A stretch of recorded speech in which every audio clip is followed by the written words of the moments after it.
While pastoring, I loved cars. I loved to drive. I still love driving. It's fun. When I get the chance, which I hardly get. You see, I probably drive maybe twice or thrice in a whole year. Can you imagine that? And then this driving I'm talking about, just a few, you know. I love to drive. I liked it. I enjoyed it. So there was that year, several years ago. I bought different cars at different times. Then I got this one that I liked so much. And the man knew how to advertise it for me.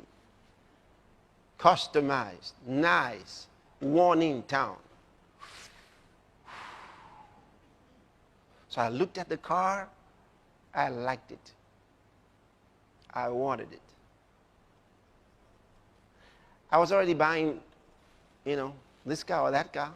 Made no difference now. So I didn't need any consultations with the Spirit. When you're already on cruise and there's nothing on the road, you just keep going. You don't try to, everything is, so you don't prepare for emergencies. So it was gone. And that's the way I came to this car. And I liked it. No consultations. And I paid more for that car than any other 3 cars put together before then. I was excited. And it was not a brand new car. Yet I spent so much money on it because it was customized. Okay. I bought it and went home with it. Come out every day and clean it. Look at it shining. You wish you could drive it out and be outside at the same time and be looking at it. Anyway, one day, while it was still, new, I'd only driven it out maybe to church once or twice. So it's just there because I had other cars. Okay. In this Monday, I believe it was, you got this car, you're not driving, you know where to go. You have to look for somewhere to go. So I needed somewhere to go. So I said, okay, I'm going to buy fuel. And then from there, my mom was with my sister, and so I said I'll drive to see my mom, and then, just go out. This was now around 6:30 p.m., so I'm going. That's the way I went out. Bought the fuel, filled the tank, and drove, heading for my sister's place to see my mom. Stopped on the way at this supermarket that I'd been to several times. I thought, okay, let me buy some things to take there.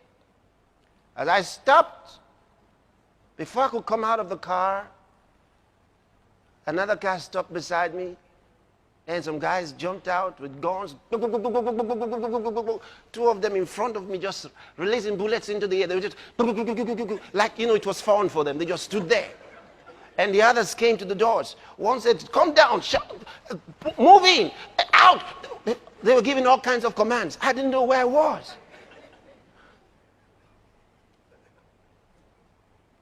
Oh. Before I knew what was happening, they opened the back door and said, get inside. The other one opened the boot to get inside. Everywhere. Come out. Where are you? I didn't know what happened to me. They were shouting so much. I didn't know which of them to obey. And the street was neat in seconds. They fled. The people fled. Then, for some reason, beyond explanation, I walked away from there.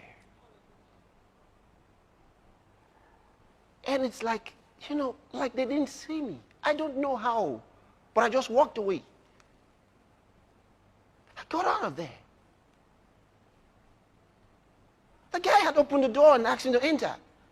And if you knew about how they used to steal those days, they'll ask the person to get into the boot, they'll carry the owner of the car away and drop him somewhere. Give him a ride, drop him somewhere. If they didn't kill him. So, I just walked away into the house that was, where the shop was. And they were still shooting, and then they drove the car away. Still unclear to me how I got out of that place. Now, my car was gone. I'm going to see my mom. Now I'm walking. I didn't even remember whether I was to buy anything anymore. The car was gone, the money, whatever, everything was gone. Now, as I walk down the street, and here's the reason for this story. As I walk down the street, all by myself, like this, a thought hit me. A moment ago, you were riding a big car. Now, you're walking in the street like anybody else. But you are the same person. At that moment, everything, every desire, every fascination with cars and all of those things left me. I lost interest in all those things instantly. It's like a miracle. Something you can't explain. I lost interest in all of those things at once. I said, a moment ago you were there in that car, and right now you're walking like anybody else in the street. But you are the same person. A man's life doesn't consist in the abundance of things he possesses.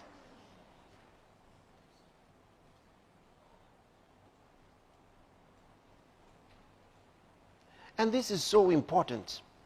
Of course, on Wednesday nights, what I was about telling the congregation what had happened to me, how the car was gone, is I was telling them what happened, just about explaining. Someone came up the platform with a paper.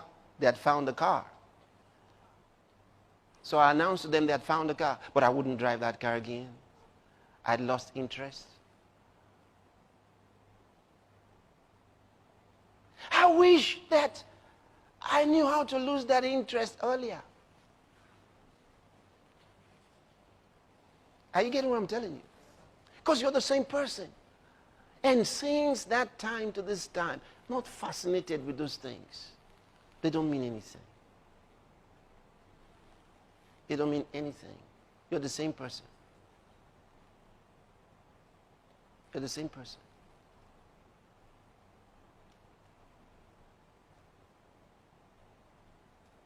Don't wish for those things. Wish to fulfill the call of God in your life. That's the most important. Have a different kind of desire. Nothing in this world satisfies. Nothing. Nothing. And you see, God will bless you faster than you can make releases. Let me put it this way, because sometimes when we talk like this, there are those who say to us, but if you keep giving, you may never have anything. You just keep giving, and then you never have. The point is this: what God doesn't want is for anything to have you. We give. I give all the time. But the thing is this: I am unable to catch up with God. Before I have time to make my calculations, He's beaten my figures. And in everything. No wonder He said that seed time, He said, will overtake that harvest. And the harvest will what? Overtake the seed time. Such that you find yourself before the harvest, another seed time has come. And while you are still